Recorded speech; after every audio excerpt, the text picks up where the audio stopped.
This Parsha podcast is dedicated by David Lichtenberg in memory of his parents, who always encouraged him to be his best and to seek and love Hashem in all his ways. And David also added a kind note. Thanks, Rabbi Wolbe, for your great Parsha podcasts, full of great insights and wisdom. Keep up the great work, and may Hashem bless you abundantly. Also, thanks heaps for being so helpful and available with my questions about Torah. And we, of course, thank David for his kindness and his generosity. It's 2022. Would you believe it? Who remembers Y2K? I can't believe it's been 22 years since then. And what a way to start the year. We're in the Torch Center in Houston, Texas, and we're about to begin the first Parsha podcast of the new year. And my hope is that this year is not only as good as last year, but is even better. And all of you have the best year possible, the best year yet, a year of great health and prosperity, and of course, a year of amazing Torah and amazing Parsha podcasts together with the help of the Almighty. Now, last night, so it's Tuesday now, so last night we actually had the first installment of the Musar Masterclass. It was amazing. It's still open for registrations. If you want to register, I will have the video of the first session emailed to you. You could click the link in the description to join the Musar Masterclass. And finally, I want to read to you a really lovely review by someone named BGG724. And the title of the review is Amazing Podcast, 5 stars. Rabbi Wolbe has changed my life. All of Rabbi Wolbe's podcasts have helped me better connect with my faith and my life as a Jew. Inspired by these podcasts, I've been keeping Shabbos and kosher for the first time in my life. Rabbi Wolbe's passion and enthusiasm for teaching Torah are truly second to none. This podcast is a must listen for anyone who wants to study Torah. Thank you so much, BGG724. And of course, it makes us wonder, what exactly that means? We have no idea, but thank you so much for your incredibly kind review. And I'm so honored and humbled to have played a small part in your growth and transformation. Why don't you reach out and tell me your story? Send me a text, 713-301-3611. Wait a minute, Rabbi Wolbe, how are you giving out your phone number? Don't you know they're all going to spam you? So first of all, like most of you, I'm sure, I get spammed all the time anyhow. But second of all, most of you are too scared to email me and definitely too scared to text me. So I'm safe. You have my phone number. Send me a text. Of course, you can always go the old-fashioned route and email me, rabbiwolbe@gmail.com. This week, we have Parshas Bo, the most incredible event quite yet. An event, of course, that's going to be eclipsed by the Revelation at Sinai in a couple of weeks. But we read about the Exodus. And of course, it's been brewing for a couple of weeks. 2 weeks ago, Moshe was nominated to go lead the Jewish people out. It started off with some stumbles, but last week we already had 7 of the 10 plagues.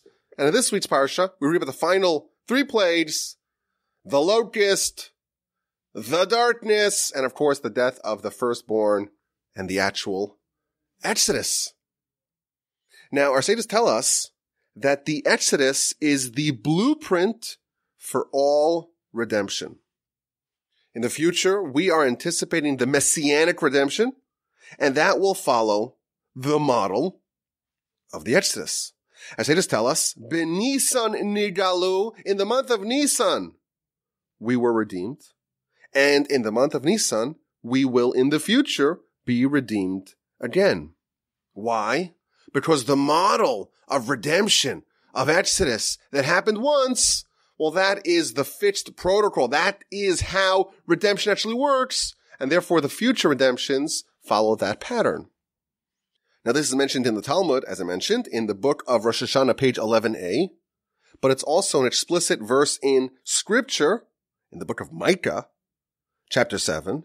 Ki yimei tzeischa me'eretz Mitzrayim, like the days of your exodus from the land of Egypt, I will show you miracles. Meaning that the future miracles, the future exoduses, or exodai, as I like to call it, the future redemptions will be following the same pattern, the same miracles that happened at the exodus from Egypt.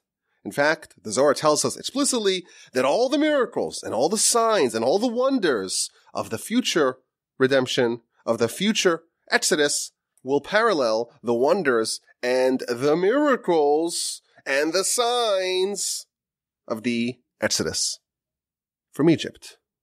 So we have our first amazing idea here. The exodus from Egypt is not this one isolated, discrete, siloed off exodus that happened once many thousands of years ago, 3333, if you want to be precise.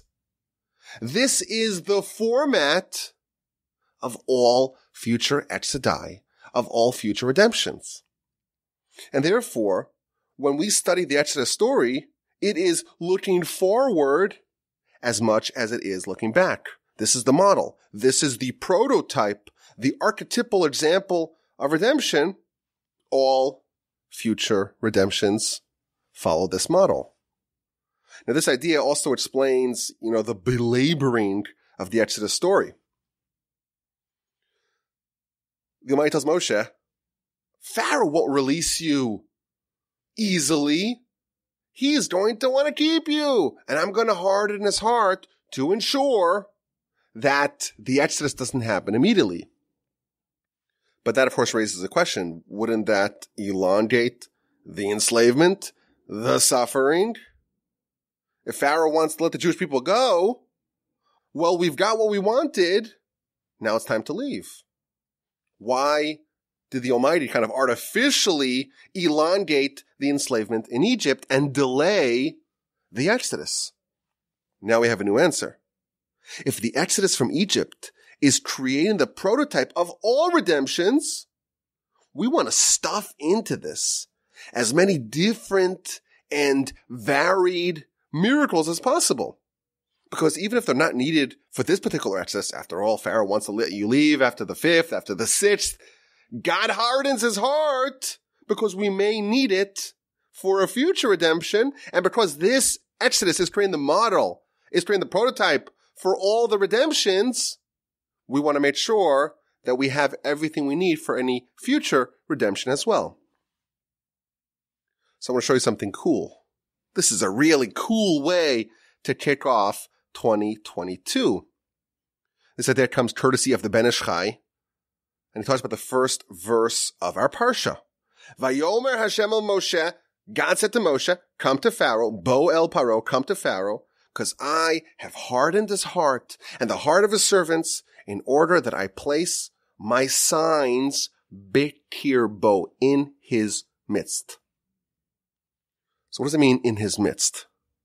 So the Ben Ish Chai makes a stunning point based upon the hidden letter gematria system. So what's gematria? Gematria is an idea that we're familiar with, perhaps. That's just the basic traditional gematria. And that is that there's a system, a numerical system, where each Hebrew letter of the 22 letters is assigned a corresponding number. So Aleph, which is the first of the 22 letters of the Hebrew alphabet, well, that's number 1. And then Bet is number 2, and Gimel number 3, etc. Until, once you arrive at 10, then you jump from 10 to 20. So Yud is 10, but Chaf is 20. And then once you arrive at 100, Kuf is 100, but Reish is 200, and then Shin is 300. And finally, the last letter, Taf or Saf, is 400. And that way we can find out, the numerical value of a letter, but also of a word, or even a string of words. And then there's this whole body of literature and wisdom connecting different strings of words, or different words, even though on the surface they don't seem to be the same. But if they share a gematria, well, maybe they share some sort of deeper connection. So that's the basic idea of gematria. But there's also the hidden letter gematria. This is a bit of a more exotic numerical concept.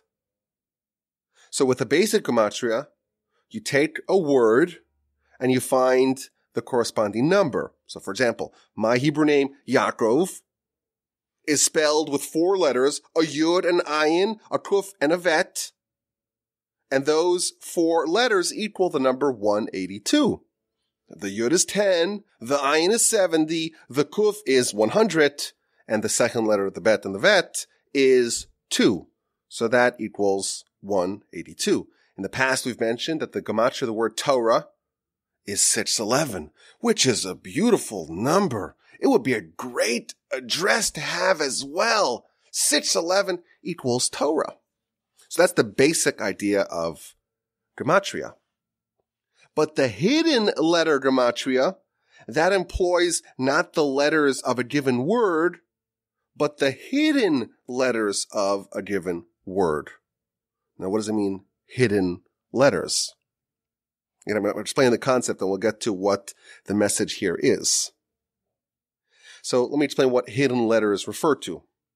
Those refer to the letters used to spell the name of a letter, but are not the letter itself. Every letter is also a word. The word aleph means 1,000, but it's also the word for the letter, which is the first letter of the Hebrew alphabet, which is aleph. But the way you spell the word aleph is with an aleph, and then 2 extra letters, 2 hidden letters, the lamed and the fei. And therefore, there is, again, a very exotic system of gematria that looks not at the letters themselves as they are displayed, but the hidden letters, the letters that are not displayed, the letters that are used to spell the words that are the words of the letter in a given word. A little complicated, but here's the idea. The Almighty tells Moshe, come to Pharaoh. I have hardened his heart and the heart of his servants. Why? Leman shisi oso sayela bitirbo. In order that I will place these miracles bitirbo in his midst, inside of him. Says the Ben Ish Chai, God says to Moshe, I want you to go to Pharaoh. And Moshe says back to God, wait a minute. Pharaoh already wants to release the Jews. Why is there need for more miracles? Says God, I want to do more miracles in order to place the miracles in Pharaoh's midst. Meaning, in Pharaoh's midst, the part of Pharaoh that's inside of Pharaoh that you don't see. Pharaoh's midst. Bitirbo is hinting at the hidden letters of Pharaoh. Not the visible letters, but the ones in his midst. Okay. Well, how do you spell the word Pharaoh? Paro in Hebrew. That's a pei and a resh and an ayin and a hey. But the hidden letters, the word pei, which is the word of the first letter, the hidden letter is a hey, and then the word resh, the hidden letters are a yud and a shin, and then an ayin, the hidden letters are a yud and a nun, and the hidden letter of the word hey is an aleph. And those total, the hidden letter gematria of the word Pharaoh, totals 376, which equals the same gematria as the word Esav. Says God, there's another conflict upcoming. There's another exodus that you're going to need miracles for. There's another redemption upcoming, the final showdown where Jacob and Esau finally duke it out.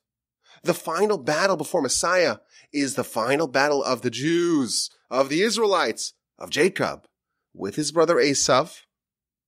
And we need to beef up those miracles. And therefore, I'm going to do more miracles, big kirbo, in Pharaoh's midst, i.e., in the part of Pharaoh's name that's hidden, that equals Esav, that equals the final opponent, the final nemesis that we are going to have to face before Messiah.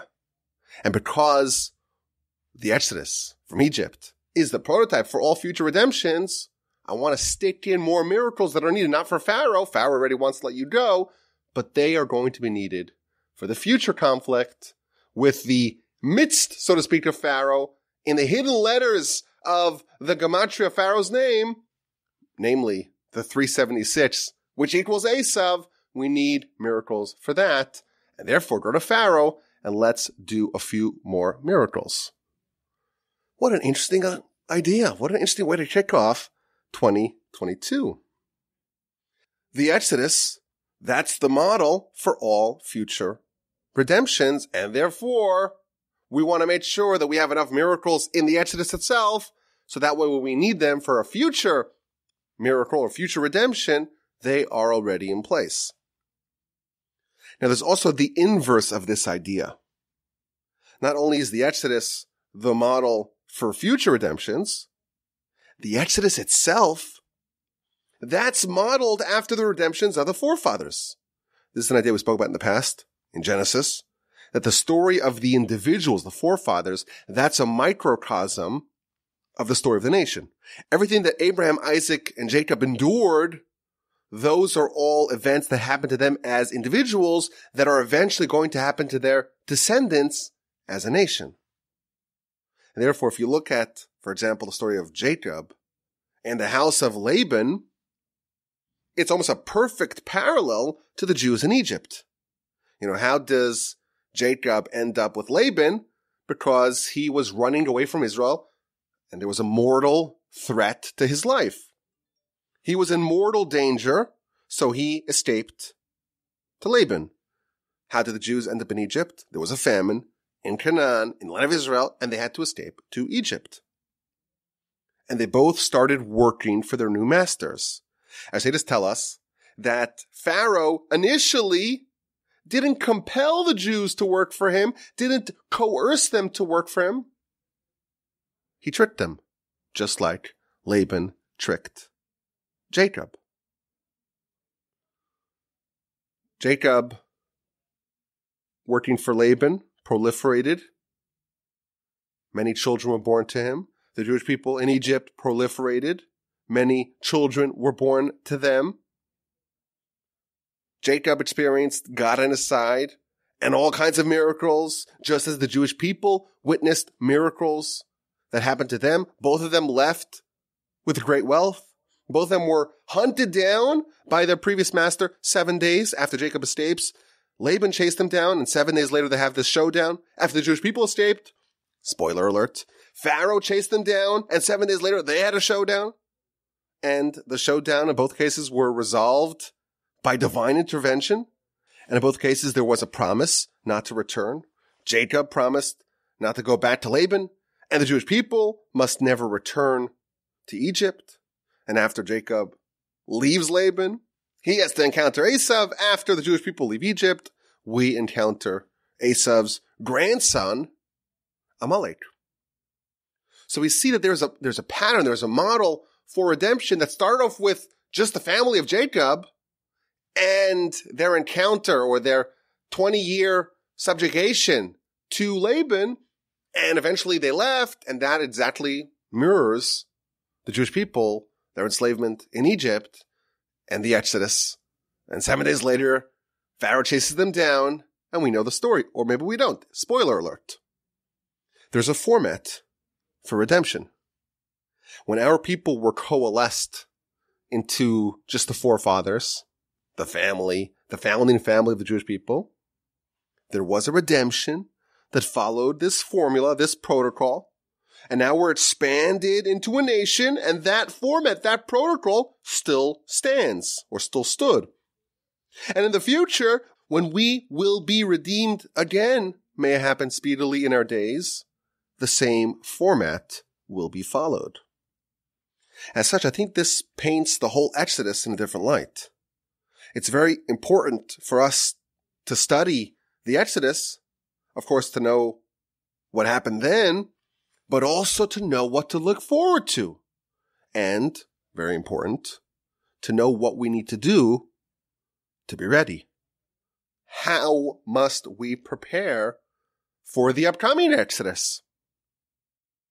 And also, if this is the format, this is the protocol for redemption, both of Jacob and his family, of the Israelites, and of the future, you can safely assume that it's also the format of any individual in need of an Exodus, in need of a salvation, in need of a redemption. So by studying what contributed towards the redemption in Egypt, we can deduce the principles, or at least some of the principles, of what it takes to achieve a personal, a communal, a national, or even a global exodus, a global redemption. And that, I think, gives salience to the whole story, and it should prompt us to examine the Exodus really carefully, to look for clues, to look for principles of how to achieve an Exodus of any sort. So let's begin. What can we deduce from the story of the Exodus about how exodai, plural exoduses, have to happen? The first idea is a scary idea. It's a surprising one, and I think one that will serve as a cautionary tale as well. In chapter 10 we read, Vayet Moshe es yado ala shamayim. Moshe stretched out his arm upon the heaven, and it was darkness, a thick darkness, in the entire land of Egypt for 3 days. A man did not see his fellow, and then they did not get up, and they weren't able to move around. They were immobilized for 3 days. U'lechol b'nei Yisrael, and for all the children of Israel, for all the Israelites, hayar b'mosh vosam, they had light, they had ar in their dwelling places. This is the 9th of the 10 plagues, the plague of darkness. And Rashi tells us 2 very interesting ideas. Number 1, Rashi tells us, there were 2 kinds of darknesses.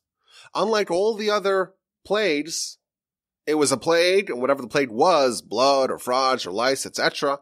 It was one plague. Rashi tells us each one of them lasted for a week, but it was a consistent plague. Here, Rashi tells us there were 2 kinds of darkness. For the first 3 days, it was a really intense darkness, and one that caused the Egyptians not to be able to see each other. There was 3 days of invisibility. And then there were 3 more days where there was an even more intense darkness, and everything became immobile. If you were sitting, Rashi tells us, you weren't able to stand. And if you were standing, you were unable to sit. They were frozen in this deep, palpable, intense darkness that they were immobilized in place. So that's the first idea that Rashi tells us, really interesting. And then Rashi tells us 2 reasons why God brought darkness upon the Egyptians. V'lama hevi aleim choshech. Why did God bring upon them choshech, darkness? Rashi gives us 2 answers. Number 1, for amongst Israel in that generation, there were rishaim, there were wicked ones who did not want to leave. And they died in the 3 days of darkness. And the reason why God had to make it dark and the Egyptians couldn't see what was happening was because during this time, these groups of Jews that were wicked didn't want to leave. They died, and the Egyptians shouldn't see the downfall of some of the Jews and say, oh look, we're not the only ones suffering. The Jews are suffering as well. And therefore, in order to facilitate the inconspicuous burial of the Jews who didn't want to leave, they might have made it dark. The Egyptians can't see what's going on. The Jews can't see. And they quietly and surreptitiously over 3 days bury the Jewish brethren, the sinful, the wicked, Rashi tells us, Jewish brethren who didn't want to leave. That's one reason why the Almighty brought about this plague of darkness. Ve'od, and there's a second reason, because when it was dark, the Jewish people were able to go snoop around in the homes of the Egyptians. And when it was time to leave, Moshe instructed the Jewish people, go request, go borrow from your neighbors, borrow their Rolexes, borrow their jewelry and their gold and their precious stones. You go to your Egyptian neighbor and you say, well, can I borrow your gold watch? Can I borrow your gold earrings, your necklace? The Egyptian says, well, sorry, the economy's tough. I had to sell it all. And you say, well, are you sure? I think in that drawer, in that closet, over there hiding, over there in your safe, I think I saw a little bit of gold, a little bit of jewelry. And the Egyptian will not be able to deny it, because it's true, and they will be compelled to lend out their gold to the Jews who are about to flee the country. And that's why they might make it dark and immobilize the Egyptians. And the Maral tells us, interestingly, that there were two kinds of darknesses, and there were two reasons for this darkness, and there was one kind of darkness for every one of the reasons. When the Jews were burying the resistant Jews that want to leave, well, then all you needed was darkness. But when the Jews were inspecting the Egyptian treasures, well, then you needed to immobilize the Egyptians, and that's why you had two kinds of darknesses to accomplish the two goals of the darkness. But here's the thing I want to focus on. It's an amazing thing Rashi tells us. The Jews were marginalized in Egypt. They were treated as second-class citizens. They were enslaved. They were tormented. They were abused. They were persecuted. They were murdered. Nevertheless, there was some portion of them that did not want to leave. Now, to complicate and compound the matter, Rashi over here in chapter 10 of Exodus doesn't tell us how many people we're talking about. But in Etri's Parsha, in the second verse of the Parsha, Rashi gives us some statistics, and the numbers are staggering. The verse says, "V'chamushim alu b'nei Yisrael me'eretz Mitzrayim." The Jewish people ascended from the land of Egypt. Chamushim. What does chamushim mean? Rashi tells us, number one, chamushim means armed. The Jewish people were armed. Davar acher, alternatively, chamushim is from the root of the word for five. Chamisha is five. Chamushim, that's indicating that 1/5 of the Jews left. Of all the Jews, 1/5 left. 20% left. Ve'arba chalakim, but 4 out of 5, mesu, they died, b'shlosh me'afel, in 3 days of darkness. How many people didn't want to leave? Rashi tells us that the number amounted to 80%. There was an 80% attrition rate during the Exodus. It's a frightening thing. 4 out of 5 Israelites died before the Exodus. Now, here's something interesting. Listen to this. A brand new idea for 2022. Rashi tells us that only 20% of the Jewish people left Egypt. The remaining 80%, well, they didn't make the cut. And we've established that the Exodus, well, that's the model for redemption.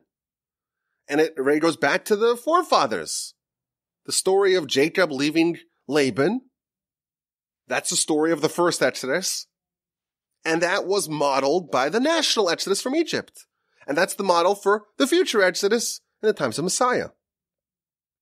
So we could perhaps say that one of the characteristics of the Exodus was that 80% didn't make it and only 20% made it out. Perhaps we can call this the 80-20 rule.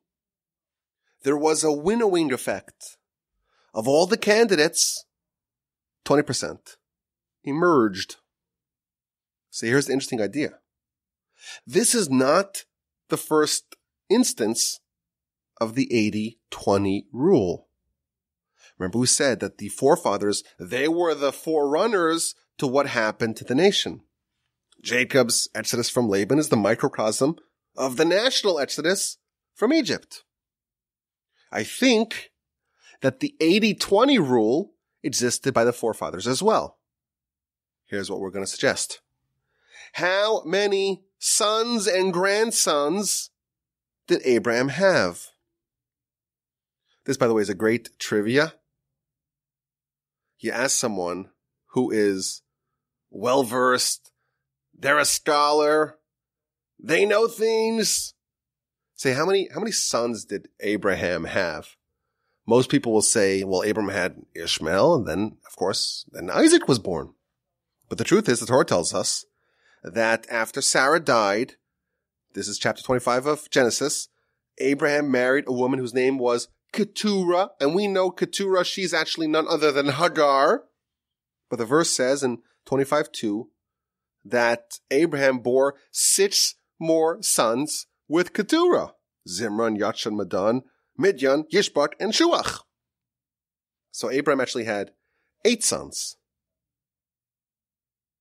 But only Isaac was his heir. The verse even says, Yitzchak, he's the one. Isaac is the one who's going to be your continuity. The rest of them, well, you just send them away, give them gifts, and send them to the east. So if we count Abraham's sons, we have 8 sons, but of that, only 1 emerges. So after his 8 sons, the lineage of Abraham follows just the path, just the line of Isaac. And Isaac, of course, bore 2 sons, Jacob and Esau. So if you look at Abraham's sons and grandsons, Abraham has 10 sons and grandsons. And out of that, how many of them are righteous? How many of them are going to follow the Abrahamic path?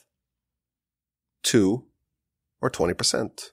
Isaac and Jacob. So perhaps we can suggest this 80-20 rule of all the candidates, so to speak, of who's going to continue what Abraham started. You start with 10 people, and when it's all said and done, only 2 remain. Abraham, so to speak, establishes this pattern that only 20% of his descendants will truly harbor that Abrahamic gene, and that theme repeats itself on a national scale when only 20% leave Egypt, while the other 80% don't really have that Abrahamic gene. They want to stay behind. They don't have that gene of Lech Lecha, let's just leave, let's trust God, let's go to Israel. And they die, and they are buried during the 3 days of darkness. So here's the cautionary tale. The Egyptian redemption is the model for all redemptions. We're told that there are 3 national revelations. One that is the Abrahamic revelation, the idea of revealing just the existence of God. And one, the Mosaic revelation, the Exodus, the revelation at Sinai. And one of Messiah. And we find something really interesting. Of the first 2 revelations, 80% didn't make it out. 80% of Abraham's sons and grandsons were not good candidates at the first revelation, and 80% of the Jews could not leave Egypt at the second revelation. Now, the literature hints that when Messiah comes, again, there will be this winnowing effect, and 80% will not make the cut. This is the sobering, scary thought, the cautionary tale. If this pattern holds, 80% of our brethren will unfortunately not be privy to the third and final redemption. But of course, that is not yet set in stone. And I think just knowing this idea, it demands of all of us to do whatever we can to bring them on board and get them with the program before the arrival of Messiah. 80% of the Jews in Egypt did not want to leave. They suffered from stagnation, from spiritual paralysis. They were fixed in place. No matter how bad things were in Egypt, they ain't leaving. How many Jews today in America, in Europe, subjects of Her Majesty the Queen, and I'm talking, of course, about our friends in Canada. How many Jews identify as Jews proudly and commit themselves to be part of this nation come what may? Unless something drastic changes, those people will be left behind when Messiah comes. It's a frightening idea. But As I mentioned, the literature hints at it, and it makes tons of sense. This is part of the Exodus process. If you're not quite with the program up to speed, you will be left behind. And perhaps this gives us the first prerequisite of what it takes to gain an Exodus. Number one, you have to want it.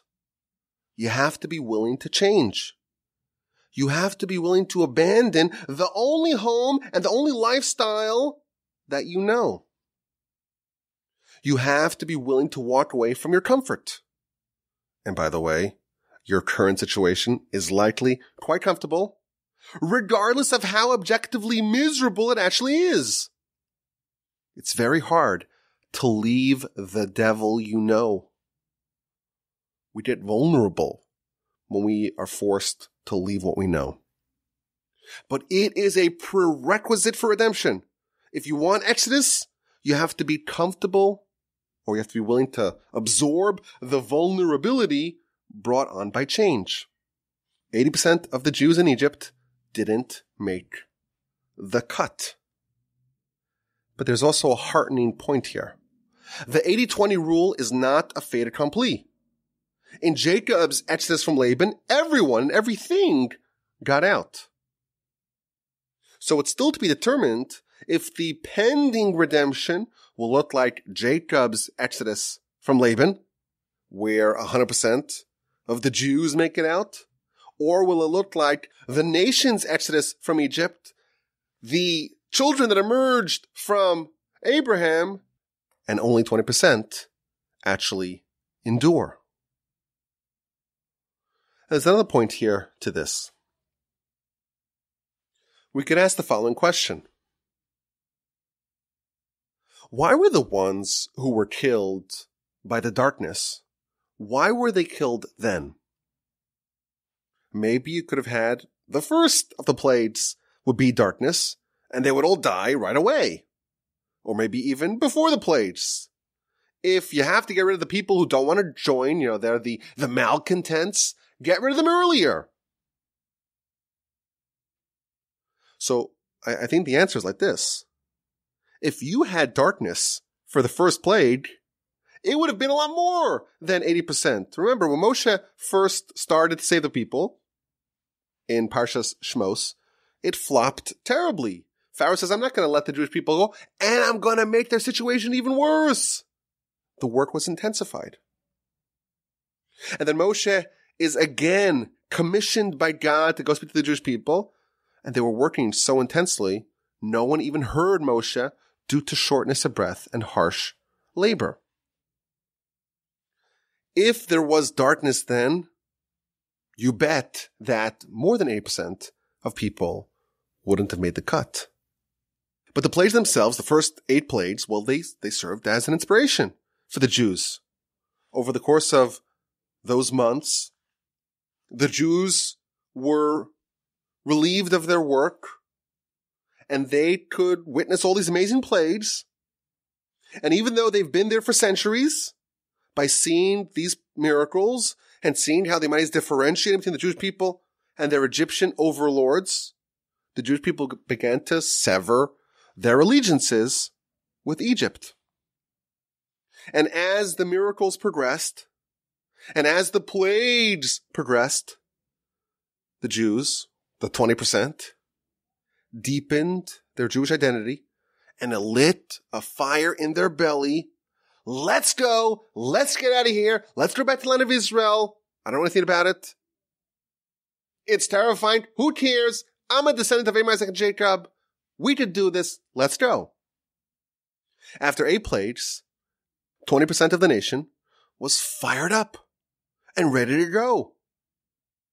But 80% were still irreparably wedded to Egypt, and they died in the plague of darkness. But that number would have been even larger if it was done earlier. So this raises the opposite question. Why don't you wait until the plague of the firstborn, the most amazing of the 10 plagues? Maybe if that recalcitrant, intransigent, resistant 80%, if they would have witnessed the death of the firstborn, maybe they would have been convinced. They would have repented. Maybe you couldn't get all 80%, but maybe you get another 10%, another 5%, another 50%. Maybe they would have wanted to join. After all, the plague of the firstborn was the greatest one of them all. You would imagine there was at least a cohort who weren't convinced and died during the darkness, but had they been around to witness the death of the firstborn, they would have been convinced. So our first question was, why don't we start off with the plague of darkness and get rid of everyone? Well, the answer to that is that would have included a lot more than 80%, because the function of the plagues was to help the Jewish people dislodge themselves from Egypt. Now we're asking the opposite question. Wait until it's all said and done, do all the miracles, and then bring about the plague of darkness, and then separate whoever remains, likely more than 20%, from those that are going to stay behind. So perhaps we can suggest an answer. Maybe this shows us another prerequisite of having an exodus. Maybe to have this transformation, you have to have some degree of a leap of faith. How much convincing do you need to follow Moshe into the desert, into the unknown? How sure do you have to be? Is 99% enough? What about 99.99999%? Is that enough? Perhaps the idea here is that you don't get 100% certainty before redemption. And this is an idea that, of course, is broadly applicable. If you want to do a big startup, you want to make a lot of money, you have to have an idea that's both correct, but also non-consensus. If you wait until it becomes consensus, well, you've lost all the ability to capitalize on it. I once heard this heuristic that to make good decisions, you have to know the right time to do it. Don't wait till you have 100% certainty. 70% certainty, that's the right time. That's the sweet spot. You have enough conviction, enough evidence, enough certainty, but you don't wait for 100% certainty. Don't hold out till there's 100% certainty. You're not afforded that luxury.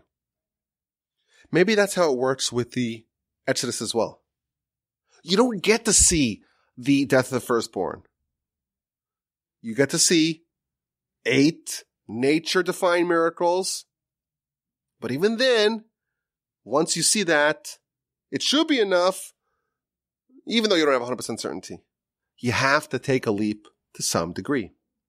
Now remember that this was already after Pharaoh had capitulated. Pharaoh was only holding out because God had hardened his heart. So if it's enough to convince Pharaoh, it should be enough to convince you. And if it's not, well, then that's on you. You don't get the luxury of waiting until you have 100% certainty.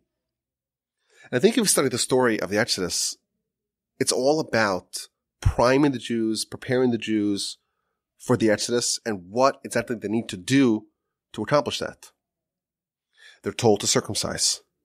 They're told to take their deities, to slaughter them, and then to roast them so everyone could smell, and to smear the blood of their deities on their doorposts. Remember, the Jews in Egypt, they were idolaters like the Egyptians. The Egyptians were told, worship lambs. Take the paschal lamb, take the paschal sheep, and slaughter it. Repudiate your previous self. Slaughter it. And I don't want you cooking it. I want a barbecue so everyone in the entire neighborhood can know that you have made a decision. You've chosen your allegiance. You've taken your previous deity and slayed it and killed it. And taken that blood and smear it, slather it all over your doorposts. And then you follow Moshe into the desert without provisions. What are we going to drink? Is that a good question before a trip into the desert? What are we going to eat? The Jewish people are given credit by the fact that they trusted God. Remember, this is the blueprint. This is how exodai work. You want to get out of your miserable situation? You want a personal exodus? You want to get out of your miserable national situation? You want a national exodus? You have to follow this protocol. An exodus from difficult or a torturous circumstance is only possible if you really, really want it.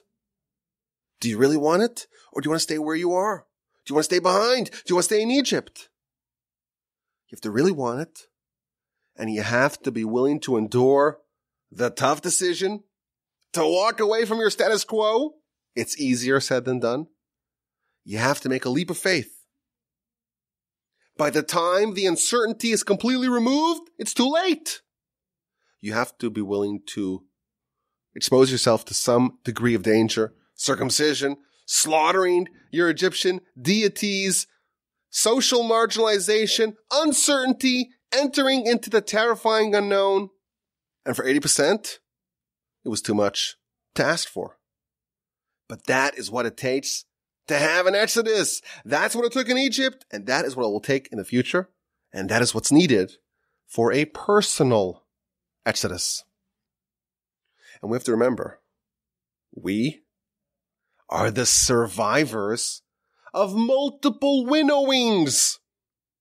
We are part of the 20% of Abraham's children who followed his path. We are part of the 20% who left Egypt, and we actually buried our brethren there. We are part of the around 20% who were not sent away with the 10 lost tribes. We're the survivors of multiple winnows. We're the tenacious ones. We come from a long line of those who were willing to be saved and were willing to risk the dangers.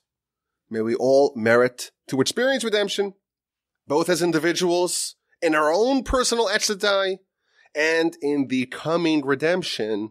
May we witness it speedily in our days. And now it's time for this week's exquisite insight. Are you ready? Let us begin the first exquisite insight of 2022.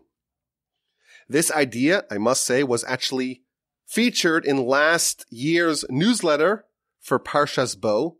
So if it sounds a little familiar, that's the reason why. And it's also a reminder, if you have yet to subscribe to the newsletter, you could do so by clicking the link in the description for the newsletter. In our parsha, we read about the first mitzvah given to the Jewish people, and that is to establish a calendar. This month shall be for you the first of the months, the first commandment that our nation received as a nation. Of course, we have the commandments given to individuals, Abraham to circumcise, Jacob to withhold from eating the sciatic nerve, but the first one given to us as a nation is to establish a calendar. Now, for most of us, a calendar just means like it's an app on your phone. If you're old school, it's a physical map hanging on your bulletin board. But what does it mean to establish a calendar? So it's a little bit more complicated than what you might think.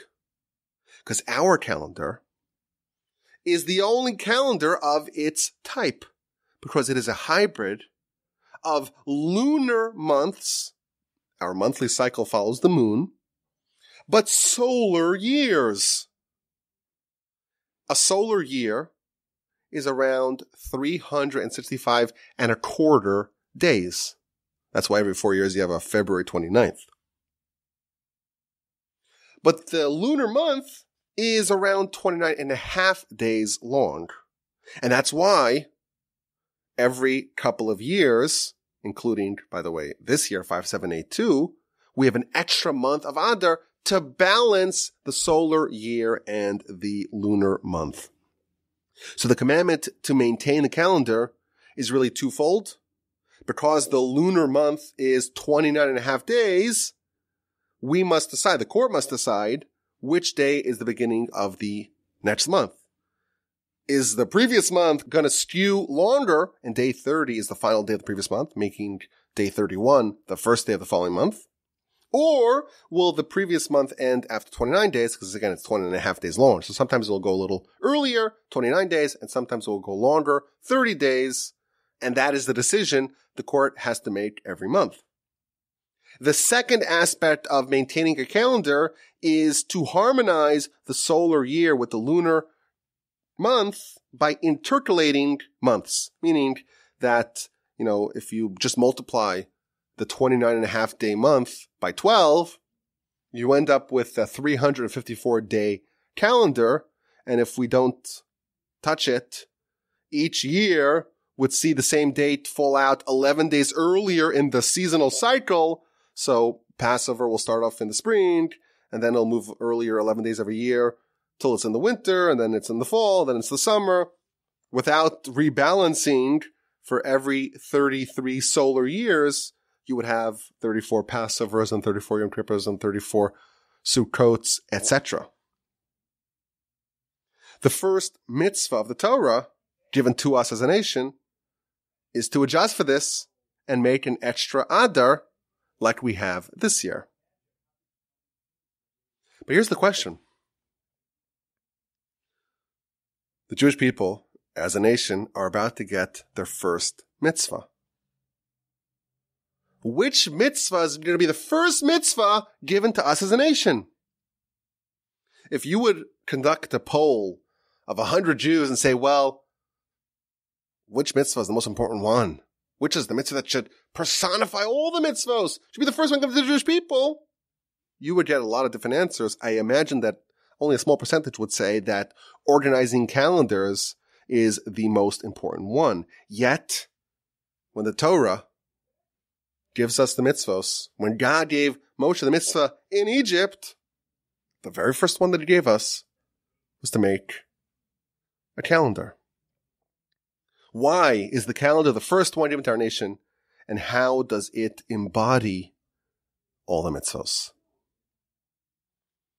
So here is an idea that was speculated in last year's newsletter to Parshas Bo. Determining a new moon requires a fair amount of astronomic calculation. The Talmud tells us that a new moon happens every 29 and a half days, but then it tells us it's more than just a half day. It's not as neat as that, 29.5 days. It says it's no less than 793 portions of an hour more than 29 and a half days. Now what that means is that in the Torah's hourly system, it's not divided up into 60 minutes, but into 1,080 chalakim, or portions of an hour, meaning that each minute is 18 chalakim long. And thus the Talmud tells us that a lunar month, a lunar moon, happens every 29 days, 12 hours, 44 minutes, and a little bit more than 3.3 seconds. Now, what's amazing about this is that with the most advanced scientific and astronomical tools and technology at our disposal today, that precise number, one feature of the Talmud written about 2,000 years ago, that precise number holds up true.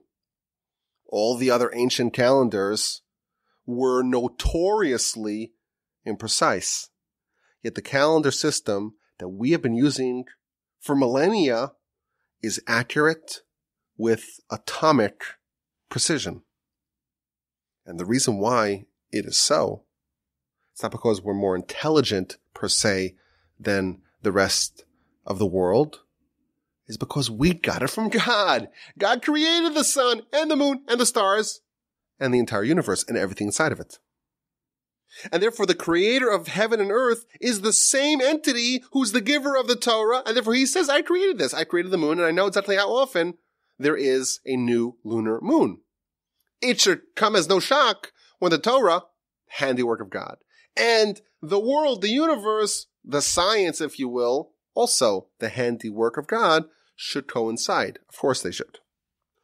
So perhaps this is the reason why this mitzvah was chosen to be the first one given to us as a nation, It's to reinforce this idea that mitzvos in general, they're not just, arbitrarily chosen. There is a certain almost atomic precision in the mitzvos. And just as maintaining the calendar relies on astronomic precision, the rest of the Torah is also perfectly calibrated, even the things that make no sense to us. And the skeptic may say, well, is that so important? Is that so indispensable? Yes, I'll do this. Yes, I'll do that. It makes sense to me. But what about don't mix wool linen? Don't turn your phone on Shabbos. Don't drive a car on Shabbos. Don't mix milk and meat together. Really? Is that so important? Torah starts off and gives us the first mitzvah, a mitzvah that we can verify is 100% spot on accurate. That is a good way to start off the mitzvos in general, to remind ourselves that they are just not some sort of collection of random commandments. There is atomic precision in all of them. Now, for those of you who actually have gotten the newsletter, you know that there was a second reason that I suggested. But what can I say? We ran out of time. And I want to leave all of y'all who are recipients of the newsletter with an extra nugget that those who are just listening to the Parsha podcast, even though I love all of y'all the same, I love everyone the same, nevertheless, you have a little extra nugget that those who don't have the newsletter, they don't get that. It's just a way to encourage everyone to subscribe. But thank you for listening. What an amazing idea. The first mitzvah, the very first one we're given as a nation, is the one that guarantees us that all the mitzvahs that we have are not just some sort of random assortment. Oh, they might have just decided this as if it was just some sort of arbitrary decision. They might want to make us even more miserable. All these things we can't do. No, it's all precise. It's all accurate. It's all targeted. It's all specific. It's all with razor precision, spot on, the perfect recipe, the perfect manual to maximize living. Have an amazing rest of your day. Have an incredible and wonderful rest of your week. And a splendid, spectacular, fantastic, happy, joyous, healthy, tranquil, and serene Shabbos upcoming. And from the Torch Center in Houston, Texas, I'm Yaakov Wolbe. This is the Parsha Podcast. My email address is rabbiwolbe@gmail.com. And with the help of the Almighty, we will talk again next week.